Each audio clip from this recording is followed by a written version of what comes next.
ሰላም ዩናይትድያን እንዴት አደራችሁ? ሰላም ናችሁ ወይ? ኢትስ ማች ዴይ። በእኔ ፐርሰናል እይታ በዘንድሮ ሲዝናችን በጣም ሞስት ቫሉዌብል የሆኑት 3 ጨዋታዎች ናቸው የቀሩት ቡድናችን ብዬ አስባለሁ። ከነዛ 3 ጨዋታዎች መካከል ዛሬ አንዱና ዋነኛውን ጨዋታ ሳን ማሜስ ላይ የምናደርግ ይሆናል። የግማሽ ፍጻሜ የመጀመሪያ ዙር ጨዋታ ከአትሌቲክ ክለብ ወይም አትሌቲክ ቢልባኦ ጋር የምናደርገው ጨዋታ ምሽት 4 ሰዓት ላይ ይደረጋል። ሳን ማሜስ ላይ ነው የሚደረገው ይህ ጨዋታ። በክለባችን የዘንድሮ ሲዝን ዲሳይደር ከምላቸው ጨዋታዎች ከቀሩት 3 ጨዋታዎች መካከል አንዱ ነው። ይህ ጨዋታ በጣም ኢምፖርታንት የሆነ ጌም ነው ለኛ።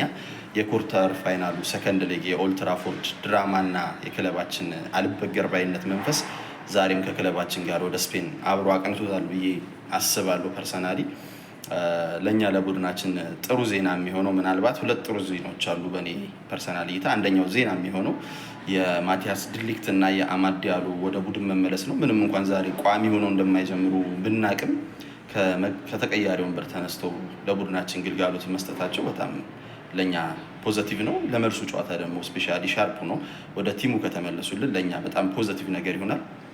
ሌላኛው ሁለተኛው ለኛ ዛሬ የሚጠቅመን ነገር በቢልባኦ በኩል የክለቡ በጣም ድንቅ ተጫዋች የሆነ የመሀል ሜዳ ሞተራቸው ኦሄያን ሳንቼስ በዛሬው ጨዋታ በጉዳት አለመሰለፉ ሌላ ለኛ የሚጠቅመን ነገር ነው ብዬ አስባለሁ። ከሜዳችን ውጭ ሳን ማሜስ ላይ ከባድ ጨዋታ እንደሚገጥመን ይታወቃል። ኦፍኮርስ ከዚህ በፊት ዩሮፓ ሊግም ላይ ሻምፒዮንስ ሊግም ላይ ከቢልባኦ ጋር ተገናኝተን በርከት ያሉ ጨዋታዎችን ተጫውተናል። በቢልባኦ ተሸንፈናል፣ አሸንፈናልም።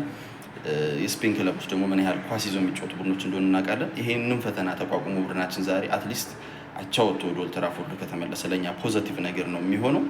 እንግዲህ ድንቅ ምሽት ይሆናል ብዬ አስባለሁ። ሳን ማሜስ ላይ 4 ሰዓት ሲል ክለባችን ከአትሌቲክ ክለብ ጋር የሚያደርገውን ጨዋታ ሁላችሁም የዩናይትድ ደጋፊዎች አርቴታ እንዳሉ ከጎኑ ናቸው። አንድ ኳስ በነካ ቁጥር አበረታቱ ቡድናችሁን ለማለት ፈልጌ ነው።